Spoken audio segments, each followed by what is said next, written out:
Bernardino. And I'm here with Kojo Boatin. Kojo, hi. Good morning, Bernard. Good morning. I'm very well, thank you. How are you guys doing? Well. Not bad. Very busy weekend. Yeah. Busy weekend. Spelling bee, harvesting corn, doing all kinds of things. He was fighting over fufu on social media. Yeah, but he was also harvesting maize over the weekend. Yeah, did you know that our farms have yielded the first harvest? Yes, I saw the corn. Yeah, so we don't just talk about agric, we actually do it. It's wonderful. How many bags did you get? The farm manager says we have about 600 bags so far. 600 bags of maize. Wow. The first akpele that you do, I want to open it. Yes, the first amokpele or workpele. I think a workpele is better.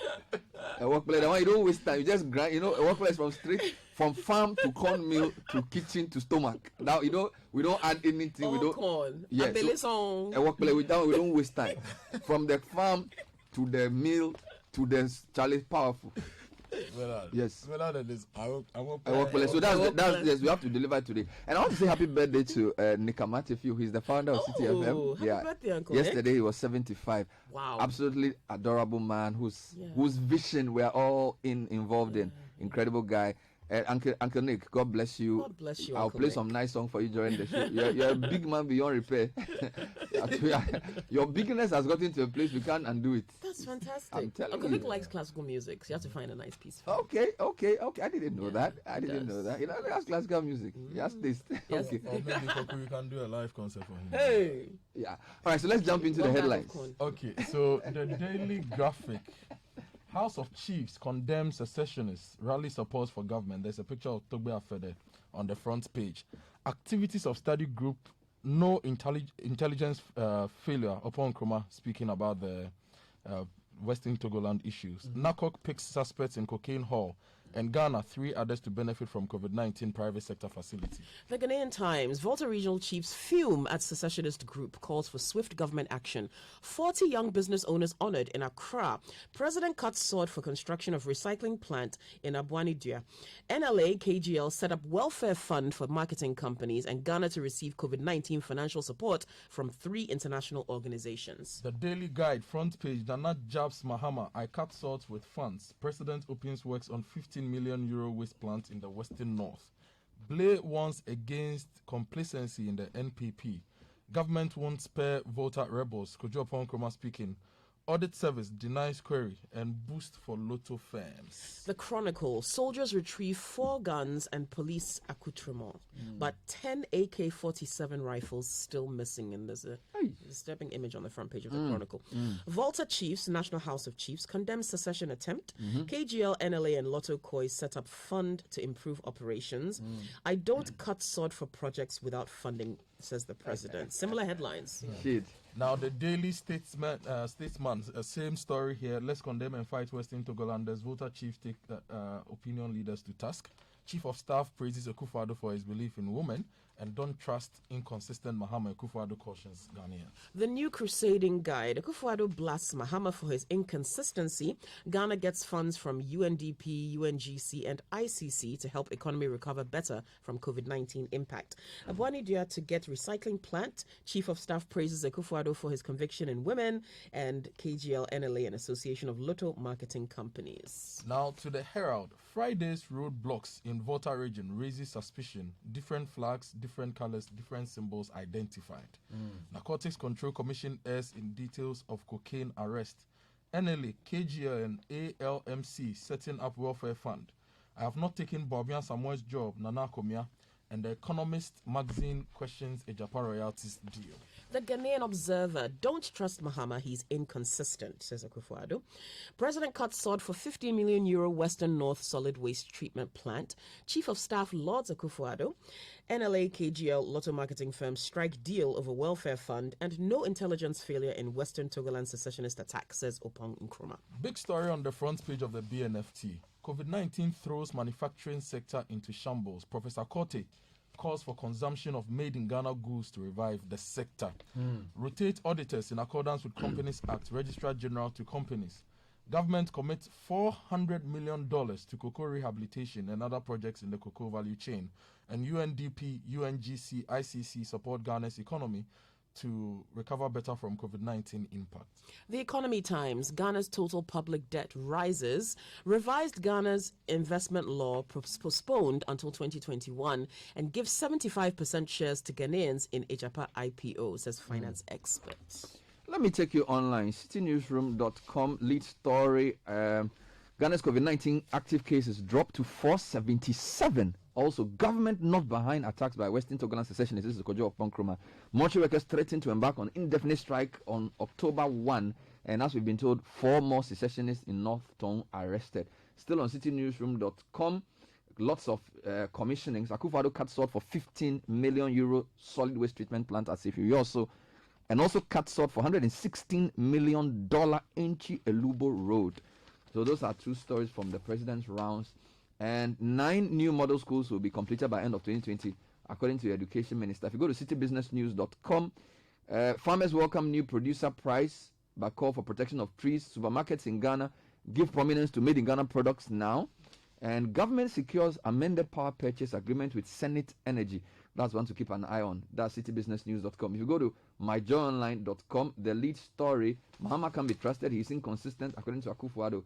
Also, 19 pellets retrieved from body wounds of divisional commander after separatist group attack. This is serious. Meanwhile, Akachi Wuta accident injures Mini with 5 in critical condition. And the information minister is denying that there was intelligence failure in the secessionist matter. Star FM is leading with airport tests more defensive against second wave, according to Kojo Oponkroma. This is COVID-19. Also, this same story, 19 pellets retrieved from body of police commander after Friday's attack. So this is more serious than it's been made out to be. Cast for Justice Doche Committee submits report to Legal Services Board. If you go to Ghana News Agency, citizens must back activities of security. This is on the secessionist activity. Again, government advised these Ghanaians to observe COVID-19 protocols to prevent new infections and man up for robbery and causing harm. If you go on to CNN, BBC, Washington Post, and all these papers, they're talking about Donald Trump, and they're saying that he did not pay tax for some time, and it's come up in the New York Times in particular. Is their lead story for the morning. So I'm sure as part of the whole Trump issue as the election approaches, it says Trump paid no income tax in 10 out of 15 years, beginning the year 2000. So that's from the New York Times. Let's start with the Daily Graphic. House of Chiefs condemns secessionists. Now, the story from Mary Anania Mponsa in Hohoi says the National House of Chiefs and some paramount chiefs from the Volta region have condemned the action of a group in the region, calling for a concerted effort to swiftly deal with the issue before it becomes a threat to national peace. The condemnation has come from the president of the National House of Chiefs, Togbe Afede, the Omefia of the Unlost State, Togbe Sri, a spokesperson for the Big Traditional Council, Togbe Ajima, as well as the overlord of the Alavanyo Traditional Council, Tobega Teje Atakra, in separate calls.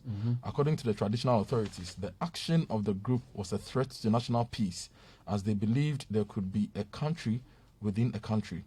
Last Friday morning, some people alleging to be members of the group blocked major roads at entry points into the Volta region. The group, yet to be properly identified, also abducted 3 police officers. The situation led to the death of 1 person, while 31 members of the group were arrested following the things that happened, which held up travelers entering and exiting the region for several hours. Currently, there is a heavy security presence at Bato, Mepe, and Veime, Japon areas where the disturbances occurred, with some officials conducting snap checks on the major roads. Now, before he led a team to meet the Minister of National Security to be briefed on the issue, the president of the National House of Chiefs, Togbe Afede, said the actions of the group were very worrying and had to be condemned in no uncertain terms. All right. Well, Ghanaian Times also has information on that story. Volta regional chiefs fume at secessionist group and call for swift government action. This is in the Times on the center spread. 3 paramount and divisional chiefs in the Volta region have issued statements condemning actions of the secessionist group Western Togolanders, backing calls for the state to deal with the perpetrators without fear or favor.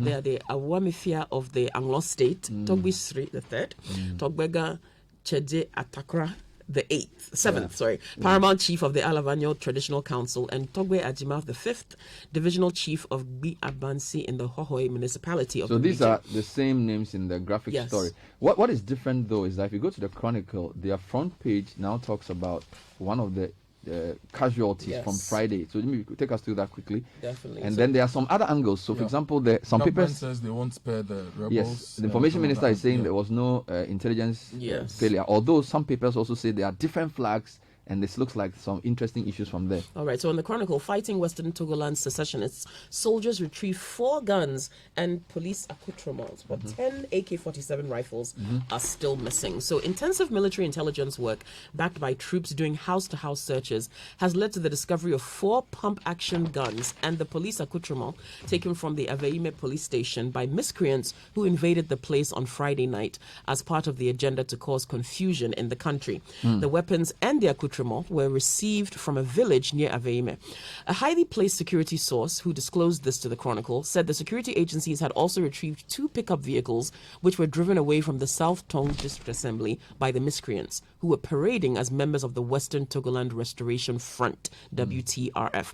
The Chronicle's own intelligence picked up signals that 10 assault rifles were taken away from the armory of the Aveime police station and are yet to be retrieved.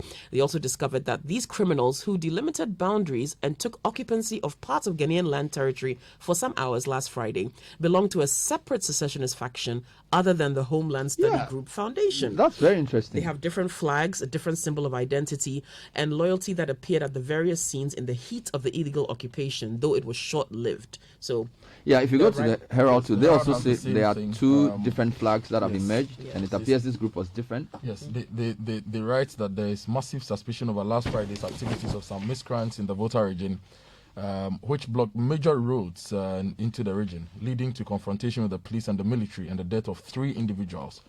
Now, they write that firstly, very few people are convinced that last Friday's lawlessness, which led to most passengers traveling to areas in the Volta region, including Tefle, Sogakope, Aveime, Mepe, Akuse, Chopoli, and Japan, as well as those traveling out of the region, stranded for hours as a result of the roadblock, was carried out by the Western Togoland group.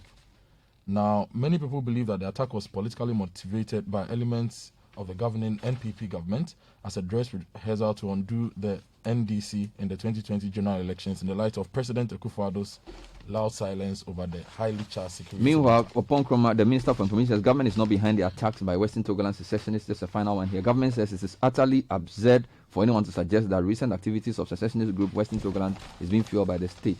The activities of the Homeland Study Group Foundation have led to widespread speculation that government intends to use it as a justification for heightening security in the Volta region in the build-up to the election for NDC stronghold, the Volta region. But in a press briefing Sunday, Information Minister Opon Kroma shot down such claims, describing them as flat-out untruths. And he says that the government won't spare the people behind this. All This right, is captured let's move in to the- other stories.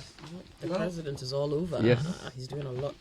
He's, he's commissioning, he's launching, He's punching. cutting, so he's punching. Commissioning is launching and punching. Tell you. President Akufo-Addo has stated that every project for which he has cut the sod since he assumed the highest office of the land in January 2017 has had funding properly secured. Now, this is in the Chronicle. President Akufo-Addo made this known on Friday, 25th September 2020 at Enchi on day 2 of his 3-day tour of the Western North region, where he cut the sod for the construction of the 71.25 kilometer Enchi to Elubo Road, which is going to cost the taxpayer $116.2 million. According to the president, when I came here a year ago, I assured the chiefs and people that I will work hard to ensure that the Enchi to Elubo Road commences. There were a number of processes, like the contractor and funding sources, which had to be completed before today's ceremony could take place. All those processes have been successfully completed. I am not like some people who rush to cut sods without securing the requisite funding for the projects. I will never do that. When I cut the sod, it means all the processes have been completed and the money for the project is available. I am not out to deceive anyone.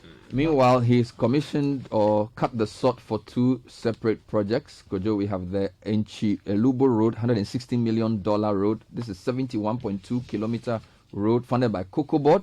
It's constructed by Chinese company Top International Engineering Corporation, according to the president. Then the other one is the solid waste facility at Sefiwi, also 15 million euros. President cut the sod for construction of solid waste treatment facility at Sefiwi, also in the Western North region. The plant is being established by Jospon Group and its partners in collaboration with government. It's estimated to cost 50 million euros. So those are the 2 issues. Let me take you to the BNFT. COVID-19 throws manufacturing sector into shambles. Professor Kote calls for consumption of made in Ghana goods revive sector. Now, Obed Atayebua writes that data shows that the manufacturing sector has experienced its biggest contraction in more than 6 years. And according to this particular story, Professor Peter Cote is calling on all of us to patronize made in Ghana goods to get the manufacturing sector back on its feet. Now, to avert this and boost fortunes in the sector, the director of the Institute of Statistical, Social and Economic Research at the University of Ghana, Professor Peter Cote, says it is important to intensify the campaign to consume made in Ghana products in order to create local demand for the sector. To stimulate the sector, we must promote consumption of made in Ghana goods. Insatiable demand for imported products is not helping us at all, and we intend to import everything, even if it's available here or it is of cheap quality, when there are better local substitutes. And according to him, we as Ghanaians should do everything. There are two things I'll say about this. Citi Business has been doing a story on Ghanaian goods in the supermarkets, and it appears things are improving because some of them are giving more prominence to made in Ghana goods. They have the made in Ghana shelf, which is a policy that came out. And then later on, the voters, they will be looking at the industrialization policies of the main political parties and looking at what plans they have for industry going forward. Well, there is something the former President Mahama is saying about supporting agribusiness, but let's start with made in Ghana goods without made in Ghana logo will soon not qualify for export. This is in the Economy Times. Made in Ghana products which are not embossed with the made in Ghana logo will soon not qualify for export. This move, according to the Ministry of Trade and Industry, forms part of efforts to promote made in Ghana products on both local and international markets. The logo, which was launched in April 2015, is meant to help consumers identify genuine and authentic made in Ghana products, thus helping promote them. Businesses seeking approval to use the logo are expected to, among other things, make payment to the Ghana Standards Authority for the processing of application, annual user license, and marking fee, depending on the category of the business. Talking to Citi Business News, the head of domestic trade and distribution at the Ministry of Trade and Industry, Doris Asitina Mensah, urged local businesses who are into export to fix the stamps on their goods. She says, we're appealing to businesses to come to the ministry to have the Made in Ghana logo affixed on their goods. At the ministry, we work together with Ghana Standards Authority to have the Made in Ghana logo fixed on products. The logo is a sign of quality and excellence. Now, there's a story on rent in the Daily Graphic, but before I give you that, there's an interesting article here, also in the Daily Graphic. Diversifying agric export commodity. President inaugurates Tree Crops Authority. Okay. And that comes up tomorrow. And this is seen as a game changer for a lot of people in the agric space because Cocoa Board has been dealing with cocoa and they've been calling for Tree Crops Development Authority to deal with all the others. And this is coming up. But let me give you the rent issue here from the Daily Graphic. This story says, pass Rent Bill 2020 before Parliament dissolves. Now, the Council of Indigenous Business Associations has appealed to Parliament to pass the new Rent Bill 2020 to replace the existing Rent Act Act 220, which was passed in 1963 before the current Parliament is dissolved. The association said the passage of the bill would make it more responsive to the current needs and circumstances of micro, small, and medium enterprises in Ghana. Now, they've argued that the new bill, if passed into law, would significantly reduce the burden of exorbitant rent advance on the working class, especially those in the urban areas such as Accra, Kumasi, Takoradi, and Tamale, among others. All right. So regarding agribusiness, Mahama to promote agribusiness, former President John Dramani Mahama, the presidential candidate of the National Democratic Congress, says promoting agribusiness will be a top priority in his next government. In a statement issued by James Ejin Mboateng, the spokesman of the NDC campaign team, said Mr. Mahama unveiled his blueprint for the agricultural sector at Kintampo as part of his 3-day tour of the Bono East region. Mr. Mahama said it would ensure real transformation of the agric sector by increasing the earnings of farmers and creating more jobs. As part of the sector transformation plan, he said the name of the Ministry of Food and Agriculture will be changed to the Ministry of Agriculture and Agribusiness to reflect the special emphasis on creating more business opportunities for farmers. Now, on farming and irrigation, COVID-19 floods delayed Tono irrigation project. This is the back page of the Daily Graphic.